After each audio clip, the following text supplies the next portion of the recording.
So ఇప్పుడు మా channel అందరూ ఎలా ఉన్నారండి? ప్రతి ఒక్కరికి ఎంతగానో ఉపయోగపడే మన ఇంట్లోనే కిచెన్‌లోనే చేసుకునే పనులని సింపుల్‌గా చేసుకొని మనకు పనికిరావని పడేసే వస్తువులను ఎలా యూజ్ చేసుకోవడానికి మీరు ఇంతవరకు ఎక్కడ చూడని, ఎవరు చెప్పని ప్రతిరోజు చాలా ఉపయోగకరమైన టిప్స్‌ని అయితే ఈ వీడియోలో షేర్ చేయబోతున్నాను.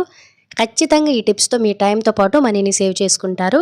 ఇంకా ఫస్ట్ టిప్‌నైతే తెలుసుకుందాము. ఎప్పుడైనా మన ఇంటికి ఎవ్వరు వచ్చినా కూడాను అసలు మీరు ఇంట్లో ఏం వాడుతున్నారో, మీ ఇల్లంతా కూడా ఎంత మంచి పరిమళంతోటి వెదజల్లుతుందని ఖచ్చితంగా అడుగుతారండి. సో, ఎటువంటి కెమికల్స్ అనేవి లేకుండా ఇంట్లోనే ఉండే వాటితోట మన ఇంటిని ఎప్పుడు కూడా పరిశుభ్రంగా, అలాగే మంచి సువాసన వెదజల్లేటట్టు చేసుకోవచ్చు. 24 గంటలు కూడాను ఎక్కువ ఖర్చనేది ఉండకుండండి. దీనికోసం ఇటువంటి ఏదైనా ఒక గాజు పాత్ర అనేది తీసుకోండి. మీరు కొంచెం వెడల్పుదైనా కూడా తీసుకోండి. వాటర్‌నైతే పోసుకొని ఇందులో మనకి జవ్వాది పౌడర్ అనేది ప్రతి పూజ స్టోర్‌లో కూడా దొరుకుతుందండి. సో, ఇది ఎక్కువగా మనం పూజల్స్‌లోను ఎక్కువగా అలాగే టెంపుల్స్‌లో గట్టా వాడుతూ ఉంటారు కదా! టెంపుల్‌లోకి వెళ్ళగానే ఒక మంచి పరిమళం అనేది వస్తుంది. సో, దానికి రీజన్ ఈ జవ్వాది పౌడర్ అన్నమాట. దీనికి మనం 30 రూపీస్ పెడితే ఇది మనకి చాలా ఎక్కువ రోజులు వస్తుందండి. జస్ట్ ఈ వాటర్‌లో కొంచెం అంటే కొంచెం మిక్స్ చేసుకుంటే సరిపోతుందండి. అలాగే పచ్చకర్పూరం కూడా అందరికీ తెలిసిందేనండి. ఇది కూడా మనకి ఏ సూపర్ మార్కెట్‌లో అయినా కూడా రూ. 20 పెడితే మనకొస్తుందండి. ఇది కూడా చాలా చాలా మంచిదండి. ఇంట్లోకి పాజిటివ్ ఎనర్జీని తీసుకొస్తుంది. అలాగే మన ఇల్లు ఎప్పుడు కూడా మంచి సువాసన వెదజల్లడానికి పచ్చకర్పూరం అనేది యూజ్ అవుతుందండి. జస్ట్ నేను 20 రూపీస్ చాలా రోజుల కిందటైతే తెచ్చుకున్నాను. ప్రతిరోజు ఇలా వాటర్‌లో గాని, పూజల్లోన ఇలాంటి దాంట్లోనే ఎక్కువగా వాడుతుంటారండి. జస్ట్ నేను ఈ వాటర్‌లోనే చిన్న పచ్చకర్పూరము అలాగే చిన్న జవ్వాది పౌడర్‌నైతే మిక్స్ చేశానండి. అంతే ఇందులో కొంచెము వాటర్ అనేది వేసేసాం కదా ఆల్రెడీ. ఇందులోన ప్రతిరోజు మనం కూడా ఇలా మనకు నచ్చిన పువ్వులను ఇలా మనం డెకరేటివ్‌గా చేసేసుకొని దీన్ని తీసుకొని వెళ్ళి మీరు మన హాల్‌లోన చక్కగా తీసుకొని పెట్టుకున్నారనుకోండి పాజిటివ్ వైబ్రేషన్స్ అనేవి వస్తాయి. ఇంట్లో నెగెటివ్ ఎనర్జీ అనేది ఉండదు. అలాగే ఈ వాటర్‌లో మనం మిక్స్ చేసాం కదండీ జవ్వాది పౌడర్, పచ్చకర్పూరం. సో, దీనివల్ల ఇంటి నిండా కూడాను 24 అవర్స్ కూడా మంచి సువాసనలనేవి వెదజల్లుతూనే గుడిలోకి వెళ్ళగానే మనకి ఎంత మంచి స్వచ్ఛమైన ప్రశాంతత కలుగుతుందో మన ఇంట్లోకి ఎవరొచ్చినా కూడా వాళ్ళకి కూడాను అలాంటి పాజిటివ్ వైబ్సే వస్తాయండి. నేనైతే ఎప్పుడు కూడా హాల్‌లో ఈ విధంగా అయితే పెట్టుకుంటూ ఉంటానన్నమాట. సో, చూడ్డానికి మనకొక డెకరేషన్ లాగా ఉంటుంది. అలాగే మన ఇల్లంతా కూడా మంచి సువాసన భరితంగా వెలిగిపోతుందన్నమాట. సో, ఎప్పుడైనా కూడాను మనలో చాలామంది కూడాను ఏం చేస్తూ ఉంటారంటే ఈ రూమ్ ఫ్రెషనర్లు అనేవి వాడుతూ ఉంటారు. అవి చాలా కెమికల్స్ ఉంటాయి అండ్ అలా కాస్ట్‌లీ అందరికీ సెట్ అవ్వవు కాబట్టి ఎటువంటి కెమికల్స్ లేకుండా మన ఇంటిని ఎప్పుడు కూడాను అందంగా సువాసన భరితంగా డెకరేషన్ చేసుకోవాలి. మన ఇల్లు మంచి సువాసనతో వెదజల్లుకోవాలనుకున్నట్లయితే సింపుల్‌గా చిన్న ట్రిక్‌ని ట్రై చేయండి. మీ ఇల్లు ఎప్పుడు పరిశుభ్రంగా మారిపోతుంది. ఖచ్చితంగా ట్రై చేయండి. అందరికీ యూజ్ అవుతుంది. ఇంకా సెకండ్ టిప్‌నైతే తెలుసుకుందాము. ప్రతి ఒక్కరి ఇంట్లోనూ కూడాను ఖచ్చితంగా ఈ వింటర్ సీజన్‌లో ఇటువంటి కెట్లీస్ అనేవి ఉంటూనే ఉంటాయి కదండీ!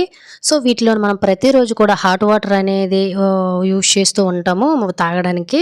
అలానే మనం ప్రతిరోజు కూడాను యూజ్ చేసేటప్పుడు మనకి ఏంటంటే వాటర్ వల్ల లోన వైపు జంగు పట్టేస్తుందండి. అలాగే బయట వైపు కూడా మురుకు పట్టేస్తుంది. ఇది ఎలక్ట్రికల్ ఐటెమ్ కాబట్టి దీన్ని మనం డైరెక్ట్‌గా ట్యాప్ కింద సోప్ పెట్టి లాంటివి కడగకూడదు.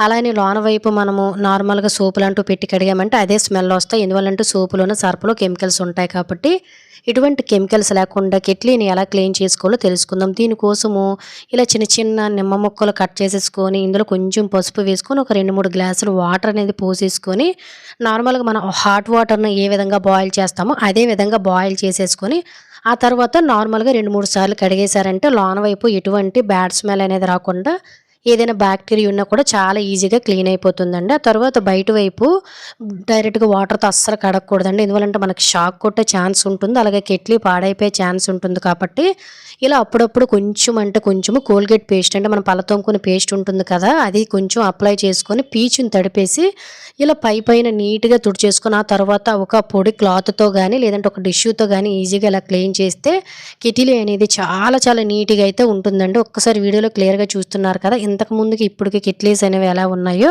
కెట్లీ ఎప్పుడు క్లీన్ చేసుకోవాలనుకున్నా కూడాను బ్యాడ్ స్మెల్ రాకుండా ఇలా ఈజీగా క్లీన్ చేసుకున్నట్లయితే మనకి కూడా ఎటువంటి హెల్త్ ఇష్యూస్ అనేవి రావు. కెట్లీ కూడా చాలా సేఫ్‌గా ఎక్కువ రోజులు మనకు అలానే ఉంటుందన్నమాట. ఖచ్చితంగా ట్రై చేయండి. ఇంకా మూడవ టిప్పునైతే తెలుసుకుందాం. మనలో చాలామంది కూడాను ఉప్పుని జస్ట్ కూరల్లోకి వాడుతూ ఉంటాము అనుకుంటాం కానీ, మన ఇంట్లోకి నెగిటివ్ ఎనర్జీని రాకుండా, బ్యాక్టీరియాని ఫామ్ అవ్వకుండా రూమ్ ఫ్రెషనర్‌ని తయారు చేసుకోవడానికి మనకి రాక్ సాల్ట్ అనేది చాలా బాగా యూజ్ అవుతుందండి.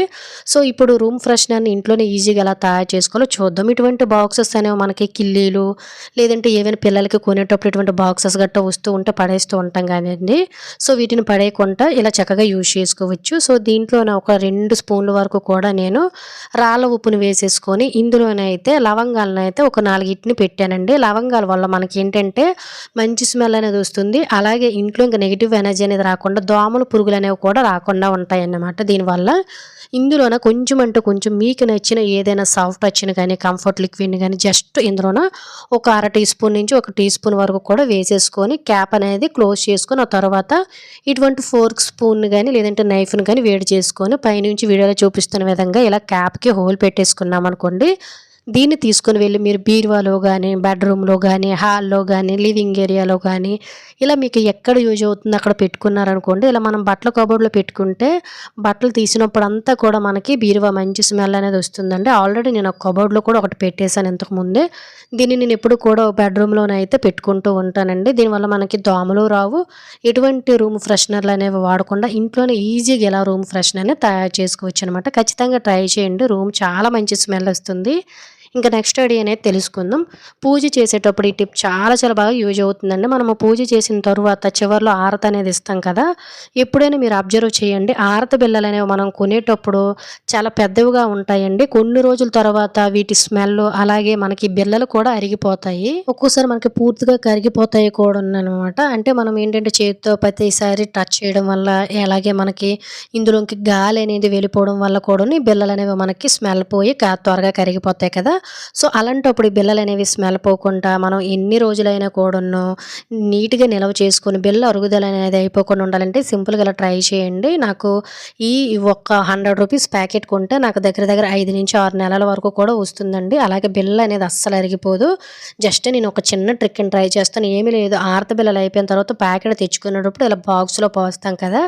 ఇందులో జస్ట్ ఒక అర టీ స్పూన్ నుంచి 1 టీ స్పూన్ వరకు కూడా బియ్యం అండి. బియ్యం అనేది చెమ్మని అబ్జర్వ్ చేసేసుకొని అలాగే బిళ్ళలనేవి అరిగిపోకుండా చెమ్మ అనేది ఉన్నా కూడా పీల్చేసుకొని స్మెల్ అనేది పోకుండా అలాగే ఆరతి బిళ్ళలనేవి మనకి ఎక్కువ రోజులు అలా నీట్‌గా ఉండడానికి చాలా బాగా యూజ్ అవుతుంది. మళ్ళీ కావాలంటే అదే రైస్‌ని నెక్స్ట్ టైం కూడా యూజ్ చేసుకోవచ్చండి. ఖచ్చితంగా పూజ చేసేటప్పుడు యూజ్ అయ్యే ట్రిక్కే కాబట్టి చాలా బాగా యూజ్ అవుతుంది. ఖచ్చితంగా ట్రై చేయండి. మీకే రిజల్ట్ అనేది తెలుస్తుంది. ఇంకా నెక్స్ట్ టిప్ అనేది తెలుసుకుందాం. మనలో చాలామందికి ఎక్కువగా చలికాలంలో కాళ్ళు నొప్పులు, అరికాళ్ళ మంటలు, అలాగే అరిచేతులు మంటలు ఇవన్నీ వచ్చేసి చాలా ఇబ్బంది పడిపోతూ ఉంటాం కదండీ! సో, వీటిని ఇంట్లోనే ఈజీగా ఎలా తగ్గించుకోవాలనేది అయితే తెలుసుకుందాం. నార్మల్‌గా మనం ఆనియన్స్‌ని జస్ట్ కూరల్లోనికి వాడుకోవడానికి అనుకుంటూ ఉంటాం కానీ, ఇది మన హెల్త్‌కితో పాటు మన స్కిన్‌కి, మోకాళ్ళ నొప్పులకి, హెయిర్‌కి కూడా చాలా చాలా బాగా యూజ్ అవుతుందండి.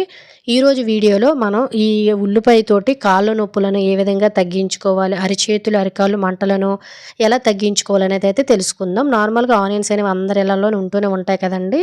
సో, దీనికోసం మనం ఎక్కువగా ఆనియన్స్ అవసరం కూడా లేదు. జస్ట్ చిన్న పీస్‌ని తీసుకుంటే సరిపోతుంది. జస్ట్ ఇలా ఒక మిడిల్‌లో ఒక పీస్‌ని తీసుకోండి. అలాగే ఫ్రెండ్స్, ఇంకో చిన్న రిక్వెస్ట్, ఇంకా మీరు ఎవరైనా మన ఛానల్‌ని సబ్స్క్రైబ్ చేసుకోలేకపోతే ప్లీజ్ సబ్స్క్రైబ్ చేసుకొని పక్కనున్న బెల్ ఐకాన్ ఆల్ యాక్టివేట్ చేసుకోండి. అలాగే వీడియో కనుక మీకు యూజ్ అయినట్లయితే ఒక లైక్ చేసి ఇటువంటి యూజ్‌ఫుల్ టిప్స్‌ని మీ ఫ్రెండ్స్ అండ్ ఫ్యామిలీకి షేర్ చేయడం అయితే మర్చిపోకండి. ఉల్లిపాయను కట్ చేసేసిన తర్వాత ఇందులో జస్ట్ 2 చిటికెల వరకు కూడా పసుపును వేసుకొని, మీ దగ్గర ఉంటే నువ్వుల నూనె గానీ, ఆవాల నూనె గానీ వేసుకోండి. లేదంటే కోకోనట్ ఆయిల్ అనేది ఖచ్చితంగా ఇంట్లో ఉంటుంది కదా! ఒక 4, 5 డ్రాప్స్‌ని వేసేసుకొని జస్ట్ వీడియోలో చూపిస్తున్న విధంగా ఆనియన్ మొత్తం కూడాను ఇలా అప్లై చేసేసుకొని దీన్ని స్టవ్ మీద తీసుకొని వెళ్ళి చక్కగా కొంచెం వేడి చేసుకోవాలండి. చాలామంది పెద్దవారికి ఏంటంటే జనరల్‌గా చలికాలం అనేది వచ్చేసరికి ఎక్కువగా అరికాలు నొప్పులనేవి వచ్చేస్తూ ఉంటాయి. మనకి కూడాను ఇంట్లోనే ఎక్కువగా పనులనేవి చేయడం వల్ల ఈ నొప్పులనేవి వచ్చేస్తూ ఉంటాయి కదా! కొంతమందికి మోకాళ్ళ నొప్పులు కూడా వచ్చేస్తూ ఉంటాయి కదండీ! మోకాళ్ళ నొప్పులు కూడా తగ్గించడానికి ఉల్లిపాయ చాలా బాగా యూజ్ అవుతుంది. స్టవ్ వెలిగించేసుకొని పెనం అనేది బాగా హీట్ ఎక్కిన తర్వాత ఆనియన్‌ని జస్ట్ మనం వేడి చేసుకోవాల్సి ఉంటుందండి. ఆనియన్ అనేది పూర్తిగా మనం వేసిన పసుపుకి, ఆయిల్‌కి గట్టను కొంచెం వేడెక్కుతుంది కదా! ఈ వేడి మీద మనం ఎక్కడైతే మనకి మోకాళ్ళ నొప్పులు, ఈ చేతు నొప్పులు అలాగే కొంతమందికి అరికాళ్ళు మంటలనేవి చాలా ఎక్కువగా వచ్చేస్తూ ఉంటాయండి. అరిచేతుల మంటలు ఇవన్నీ కూడా తగ్గడానికి చాలా చాలా బాగా యూజ్ అవుతుందనమాట. సో, వీడియోలో చూపిస్తున్న విధంగా ఆనియన్‌ని జస్ట్ ఒక్క అర నిమిషం పాటు కూడాను కొంచెం ఇలా తిప్పుకున్నట్లు వేడి చేసుకున్నట్లయితే ఆ వేడి అనేది మనకి చక్కగా అబ్జర్వ్ అయ్యి ఆనియన్‌లోని ఉండేవన్నీ కూడా మనకి రిలీజ్ అవుతాయి అన్నమాట. అంతేనండి. జస్ట్ ఆనియన్ ఇలా వేడి చేసేసాం కదా! తర్వాత స్టవ్ ఆఫ్ చేసేసుకొని ఇలా ఆనియన్ తీసుకొని వచ్చి మన కాళ్ళ దగ్గర ఎక్కడైతే మోకాలైతే మోకాళ్ళు, లేదంటే అరికాళ్ళు అయితే అరికాళ్ళు, ఇలా మనకి గుత్తుల దగ్గర అంటే అరికాళ్ళు కింద భాగంలో గుత్తులు కూడా చాలా మందికి పెయిన్స్ అనేవి వచ్చేస్తాయి కదండీ! ఎక్కడైతే మీకు పెయిన్స్ వస్తున్నాయో లేదంటే అరిచేతులు, అరికాళ్ళు అనేవి మంటలు వస్తున్నాయో ఆ ప్లేస్‌లో మీరు వీడియోలో చూపిస్తున్న విధంగా ఇలా ఆనియన్ కాల్చేటప్పుడు మాత్రం వీడియోలో చూపిస్తున్న విధంగా ఒక స్పూన్ తోటి ఇలా గుచ్చేసుకున్నారనుకోండి, మీరు ఇలా చేసుకోవడానికి చాలా చాలా ఈజీగా ఉంటుందన్నమాట. సో, నొప్పి ఎక్కువ ఉందనుకోండి, జస్ట్ నేను మీకు చూపిస్తున్నాను. మీకు ఎక్కువ నొప్పి ఉందనుకోండి, ఎక్కడైతే నొప్పి ఉందో ఆ ప్లేస్‌లో పెట్టేసుకొని ఒక క్లాత్ తోటి ఆనియన్‌ని గట్టిగా కట్టేయండి. లేదంటే సాక్స్ అయినా కూడా వేసేసుకొని, లేదంటే ఒక టేప్ అయినా కూడా వేసేసుకోండి. ఇలా చేయడం వల్ల మీ కాళ్ళు నొప్పులనేవి చక్కగా తగ్గుతాయండి. అలాగే అరికాలు మంటలు, అరిచేతి మంటలు ఉన్నా కూడాను చాలా చక్కగా తగ్గిపోతాయన్నమాట. ఎవరైతే ఈ కీళ్ళ నొప్పులు, మోకాళ్ళ నొప్పులు, అరికాళ్ళు మంటలు, అరిచేతి మంటలతోటో బాధపడుతున్నారో సింపుల్‌గా ఈ చిన్న రెమెడీని ట్రై చేయండి. చాలా బాగా యూజ్ అవుతుంది. ఫ్రెండ్స్, ఈరోజు వీడియోలో ఈ టిప్స్ అన్ని మీకు యూజ్ అయ్యాయని అనుకుంటున్నాను. టిప్స్ గనుక మీకు ఏమైనా యూజ్ అయినట్లయితే ప్లీజ్ ఒక లైక్ చేసి ఇటువంటి యూజ్‌ఫుల్ టిప్స్‌ని మీ ఫ్రెండ్స్ అండ్ ఫ్యామిలీకి షేర్ చేసి మన ఛానెల్‌ని సబ్స్క్రైబ్ చేసుకొని పక్కనున్న బెల్ ఐకాన్ ఆల్‌లో యాక్టివేట్ చేసుకోండి. నెక్స్ట్ వీడియోలో కలుద్దాం. అంతవరకు సెలవు. Thank you for